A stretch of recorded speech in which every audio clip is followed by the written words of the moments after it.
Alright, what is up guys? I am back for another Zoids review, and this time I'm going to be taking a look at the Gojulas Giga, which those of you that have kept up with the channel know that there's quite a story behind this kit, and I'm actually really surprised I'm even able to do this review, and so I'll kind of talk about what happened there. This is the Hasbro version, and there are 3 different versions of this kit that I will talk about, but this one was released around 2003, towards the end of the New Century Zero line, introducing the Fuzors line, right before Zoids kind of got discontinued here in the US, right before the end of its popularity when Fuzors got canceled.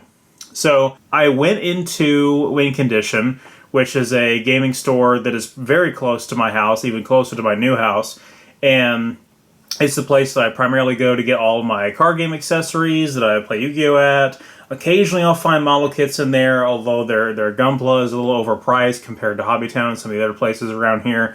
But I went in there randomly one day, and they had a Zoid. They had the Gojulas Giga. And it was unbuilt. It was still in box, just like what you see the box behind us there. And I couldn't believe it. I said, wow, I actually found an old Zoid in the wild that's unbuilt. And it just happens to be a big, unique one like the Gojulas Giga, so I couldn't believe it. So obviously I bought it. As you can see, it's $69 on the box there. So I was bragging about how awesome it was that I found this thing in the wild just at random, and I, put it in the backlog. Several months go by, we moved to the new house. I start building through my backlog, and I was building a lot of the Hasbro and Wild Era, the motorized kits, on stream, because they would be much quicker and easier to build in an HMM, and I could actually build the entire thing on screen. And so I had finished building the Rising Liger and the Styrazer and the Liger Zero X and the Energy Liger, and I finally get to this guy, and I open the box, and I pull out all the runners, all the pages, and I look at the instruction manual, and I'm like, okay, here we go, I'm ready to start. And the motor was gone. And so there was no motor that came with this kit, and it made me think. I was like, was I just stupid and I forgot to check if the motor was in there before I bought? Like, I never would have thought that there would be no motor in there. And obviously the people that accepted the trade-in into Win Condition would never have thought to check if the motor was there either. But I can't help but wonder if the previous owner did have malicious intent to trade it in for a high value, knowing full well that the motor was not in there. The box does have a fair bit of damage to it, and it is open on both sides.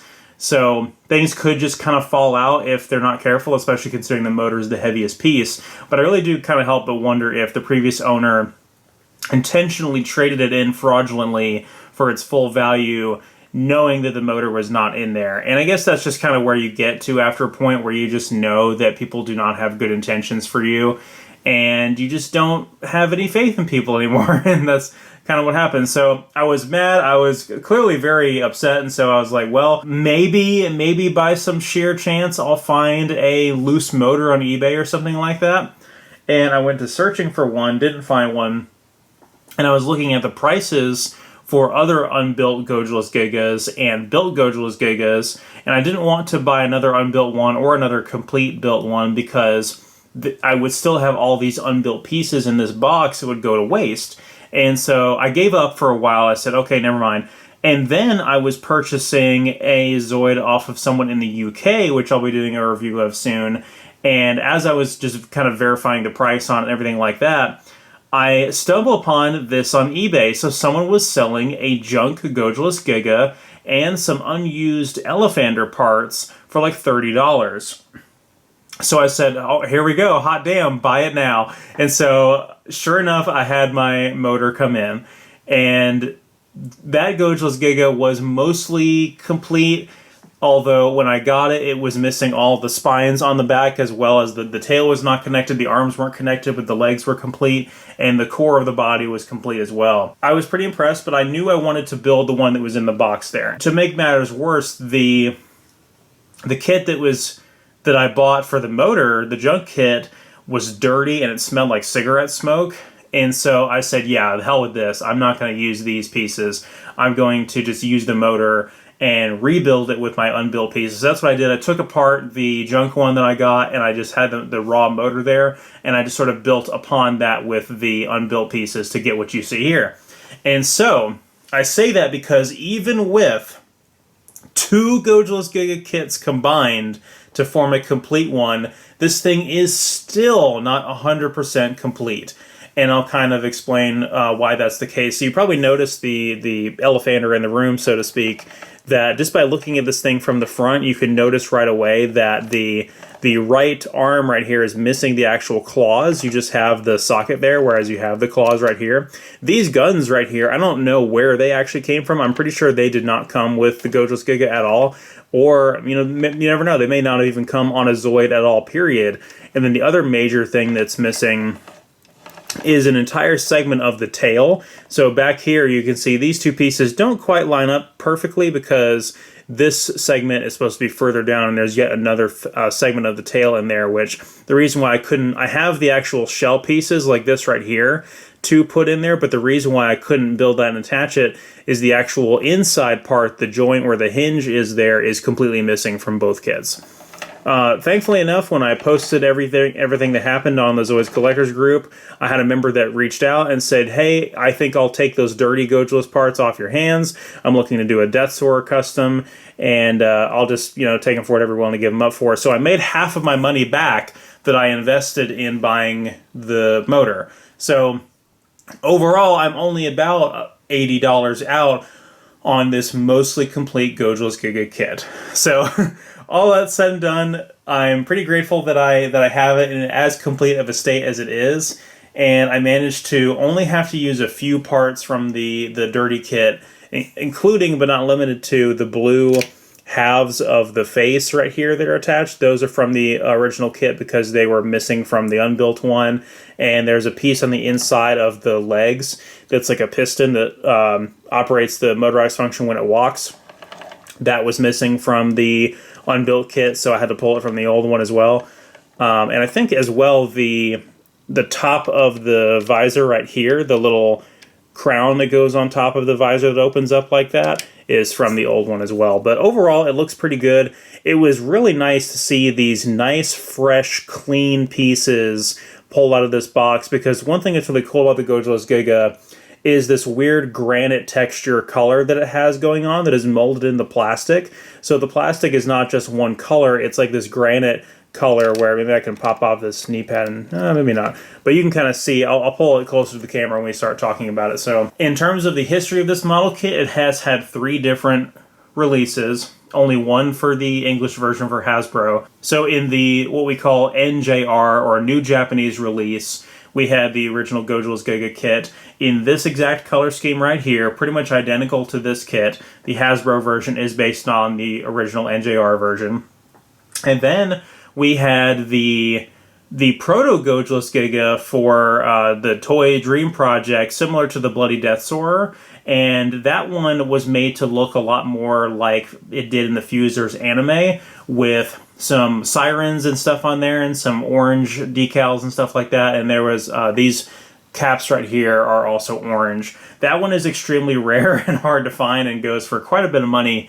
So if you guys are lucky enough to get your hands on that one, definitely keep it. But it has the exact same package styling as the Bloody Death Soarer, where the camera focuses in on the head. There was also finally a one for the Fuzors line in Japan, which was recolored to look a little bit more like it does in the games and in the Fuzors anime, where it has a lot more blue going on. The gray is sort of a softer blue is what it's replaced with. And that one, you are able to attach the Buster Cannon unit to it as well as its Fuzors companion, which I don't know if we actually got that kit in English in the Hasbro line. I'm not entirely sure. But yeah, so that's about it for the history of the Gojulas Giga as a kit. Now, in terms of lore, in terms of the battle story, the Gojulas Giga was one of the most modern and advanced Zoids that the Helic Republic had ever made, and it was by far one of the most powerful. So it has the size, stature, and firepower of the original Gojulas, but it has extremely powerful armor and shielding, one of the most powerful shields ever made.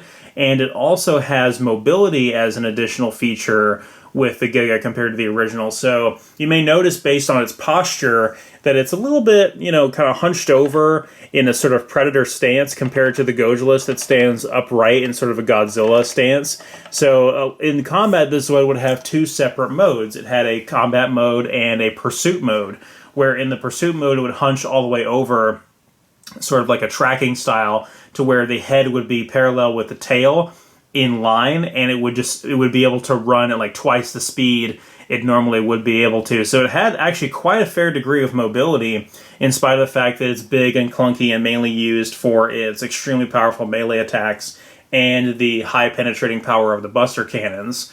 Obviously, my kit does not have the Buster Cannons, but I would love to track them down because I really do feel like that completes this kit. And again, my experience with the Zoids Versus Trilogy really hammers in that mentality of ranged weapons are the way to go. A Zoid with no ranged weapons that relies only on melee attacks is not effective, but again, that's just the video games talking there. This Zoid was used in the Halic Republic defense after most of its army was wiped out by the self-destructing of, I think it was the Bloody Death Sword that self-destructed and blew up all of their army or something like that. But basically, the Gojulas Gigas were appointed to hold the line against the advancing Neo-Xenobus Empire. The Death Stinger went into battle against them and was still not even a match for them. Their shields were so powerful. It wasn't until the Seismosaurus came into play where the Seismosaurus charged particle beam was able to penetrate the shield on the Gojulas Giga and just completely annihilate it. And it only took about 2 years worth of the battle story conflict for the Gojulas Giga to be completely wiped out, which is definitely a shame. In terms of the anime, the Gojulas Giga was seen in the very first episode of Zoids Fuzors, and the character Gummy, who is the city defense task force, I can't remember the name for it or the acronym, but he's basically like the chief of security police officer kind of character. The security force's ace protection Zoid is the Gojulas Giga. It is their pride and joy. They're able to use it for lots of different purposes. There's a small armada of smaller Zoids that go with it that are sort of meant for public safety enforcement, that kind of thing. But again, the Gojulas Giga is the pride and joy of the public safety division in Zoids Fuzors. Whereas it didn't really see much combat in the early episodes of the series because it was mainly just, again, there to kind of keep the peace and be an enforcement tool. But unfortunately, in episode 22, the Gojulas Giga goes on a complete rampage, and Gummy's not able to control it, and the combined efforts of the Liger Zero Falcon and the Garayuki with the speed set attached to it were not able to take this thing down. So it just shows you how tough this thing really was. And after that, funny enough, after all the destruction in the city that the Gojulas Giga caused Gummy to be demoted and lose his position as chief of public security, which is pretty fitting, honestly. But yeah, the Gojulas Giga is stupidly strong. In the video games, in the Zoids Versus Trilogy, the Gojulas Giga first makes an appearance in Zoids Versus 2, also known as Battle Legends here in the US, as you guys probably know it as. And you would fight that one in the Battle Story tournament mode. It wasn't anything you had to go up against in either of the campaigns, but you did fight against it in the Battle Story tournament mode, and this thing was tough. Holy crap, this thing has the most health in the game of any Zoid that you can actually pilot and buy and have in your garage. And the Buster Cannons are just absolutely obscene. The accuracy on them and the amount of damage and splash damage they do in a radius was just nothing to be fooled around with at all. And so the Gojulas Giga was one of the most fitting opponents in Battle Legends. In Zoids Versus 3, the Gojulas Giga is seen again in the single-player mode as well as the Fuzors tournament. In the single-player mode, it's a close quarters battle, I think, with a Gojulas Giga and maybe some Arosaurus or something like that. But very difficult to take down. I think I used the Blade Liger on that battle, but it's a very close quarters battle, which makes the Gojulas Giga that much more difficult to fight because of all of its powerful melee attacks and how it just kind of runs up on you like that. Oftentimes, I would put my partner in the Zoids Versus games on the Gojulas Giga, not only because it was strong, but also because its high health would lead to a lot of credits at the end of each fight, because my ally's current health would usually be pretty high, and so that would allow me to unlock other Zoids a lot faster. So In terms of the model kit itself, we can take a closer look at this guy. So I actually had to back up the camera considerably to be able to fit this whole thing in the frame because it is just absolutely huge. The motorized function, when it is enabled, of course, the Zoid does walk, and the head rotates around like that, and the jaw opens and rotates around like that, which is really, really cool. It has lights in it as well that come up out of the eyes. So you can see it has a combination of the cockpit style cockpit where it's just the clear canopy visor and then the eyes, which seem to be sort of an interchangeable feature on certain Zoids. So it has the clear canopy cockpit as well as eyes right there, and of course the pilot sits up here. So yeah, this thing, it does look really cool. It looks quite fearsome, but it's definitely a big departure from the standard Gojulus, because the standard Gojulus, again, was very much based off of Godzilla. It stood perfectly upright. And so this thing, by a matter of preference, I mean, people may or may not prefer the style of this thing compared to the other version of the Gojulus. It is a different aesthetic, but it looks almost unrecognizable compared to the original as a Gojulus. You definitely would not look at this thing and think that that's what it's based off of. But big dinosaur Zoids do happen to be a staple of Zoids as a brand, so it's still welcome among its peers, even if it doesn't look exactly the same. I gotta say, I really do love the color scheme. I love the gray and the dark blue. And like I said, the actual primary color of it itself, the gray, if I bring it really close to the camera, you can see this. So you can see kind of that granite texture there. That's molded into the plastic, and that's actually quite cool. You can also, you can barely see a color difference as well between some of the new pieces and some of the old dirty pieces as well. So this being new and this being the old dirty piece, you can kind of see a little bit of a color difference there from discoloring and dirt and that kind of thing. And I probably will clean this guy really good after a while, just to make sure there wasn't anything else that left uncleaned in there. So, but all those other parts got shipped out to a happy Zoid owner who's going to be using them for a customized kit, so I can't exactly be mad there. But yeah, not a whole lot else to say about the kit itself. In terms of construction, I had a very odd time building it, only because having to hodgepodge two different kits together, it was pretty easy to build. The motor is a big chunk of the middle of it. The arms are also very underwhelming. One thing I do kind of like about the arms is that you can move the elbows on their hinge just how you want to, so they have basically a range of articulation that's not limited by the motorized function, which is definitely a flaw of a lot of the older Zoids, is their range of motion was significantly limited by them relying on the motorized feature. But one of the things I don't like about the arms is the way that they attach. So this, and this one's going to be difficult on me. Maybe this one's a little bit, yeah, that one was barely even on there. So this gray piece right here is the shoulder, and it has its own little plug that keeps it attached to the motorized function in there. These two grooves right here slot in on this gray piece right here, and that's literally all that attaches the arm, and so I'm definitely not a fan of that at all. I think that they could have designed that a lot better. It is kind of cool, they just pop on and off, but I don't think that was necessarily the best design. So, and then the feet are kind of strange. The feet are stanced apart from each other, pointed outwardly from the Zoid. They're not set directly in the center, and they kind of flop up and down as the Zoid walks, which is a little strange. There's also this random feature where what looks like stabilizers drop down from the side of the legs like that, and it's like a little support thing that I think the bottom side has the spikes on it, so it can do that and attach itself firmly to the ground as a stabilizer if it's going to fire like the Buster Eagle cannons or something like that. I don't really know what else it could be for. It's not really mentioned anywhere in the lore, and I haven't really seen enough of Fuzors to know if they show that moving on screen when it gets ready to fire the cannons, but I kind of suspect that it is not. So anyway, that is about going to cover it for this review, so I'm so glad to be finally done with this guy, and I can put this box away and forget all the awful experiences that went from the initial hype from the initial purchase to this moment. But this guy will sit happily on my shelf next to their large dinosaur Zoids like the original Gojulus, the Deathsaur, and the Omega Rex from Zoids Wild Zero. So, by the way, that review is coming pretty soon, but not before our next review, which is going to be the HMM high-end master model Godos. which is about the biggest size comparison you could think of. And I'll actually go ahead and show that size comparison on screen here, because I realized I didn't do any size comparisons with this guy. So here is the Gojulas Giga next to the HMM Godos, and yeah, this size comparison is pretty hilarious. So it's especially hilarious when you consider this took 3 hours to build and this took 1 hour to build. Yeah, it's a little ridiculous there.